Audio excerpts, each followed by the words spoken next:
এই জায়গাটা তোমার কেমন লাগছে আমির? অস্থির, অসাধারণ। অস্থির, ঠিক বলেছো।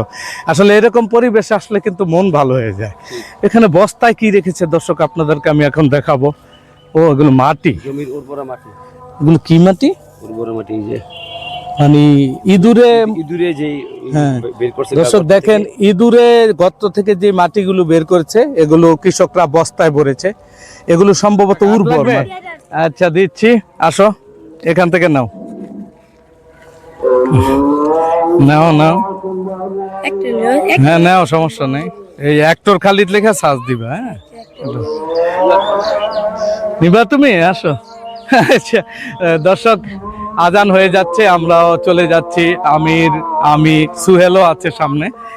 সবাই আমরা শুটিং করলাম আজকে। এই জায়গাটার নাম কি আমির? 2 নং মাদাবপশা। খুব চমৎকার, দেখেন ওই পাশেই রাস্তা, আমরা এই জায়গাটা দিয়ে হেঁটে হেঁটে যাচ্ছি। অসাধারণ একটা পরিবেশ, মানে বিশেষ করে বাতাস গায়ে এমন ভাবে লাগছে, মনে হয় যেন এখান থেকে না যাই, থেকেই যাই এখানে। অসাধারণ, অনেক বাতাস, মানে খুব ভালো লাগছে আজকে। আজকে কি 22 রোজা না? 22 রোজা, দাঁড়াও তুমি।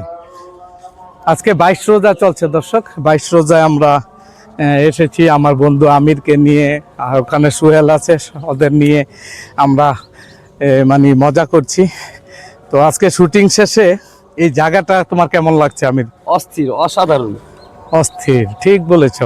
আসলে এরকম পরিবেশ আসলে কিন্তু মন ভালো হয়ে যায়। এখানে বস্তায় কি রেখেছে দর্শক আপনাদেরকে আমি এখন দেখাবো। ও এগুলো মাটি, জমির উর্বরা মাটি। এগুলো কি মাটি?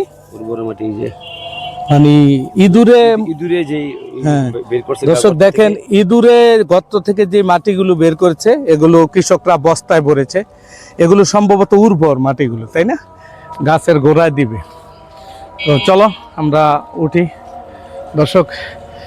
আসলে এই জায়গাটায় আসার পর আমার অনেক ভালো লেগেছে। আমাদের আশেপাশেই অনেক সুন্দর সুন্দর জায়গা আছে শহরে, তাই না? এখন এই যে নৌকা দেখতে পাচ্ছি আমরা একটা। আমির কি নৌকা উঠবা? ভাঙা নৌকা। এই দেখি নৌকাটায় উঠি, একটু নৌকা চালিয়ে নিয়ে আসো। আমির একটু ক্যামেরা, একটু নৌকাটা চালাই।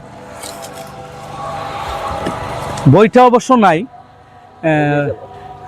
বেশি লড়াইও না, হ্যাঁ স্টিল হালকা ভাবে বেশি। দর্শক মানে নৌকাটা ভেঙে চুরে গেছে, বেশি একটা মজবুত না, তবে ভালো। এভাবে বইটা থাকলে আমি নৌকা চালাতে পারতাম।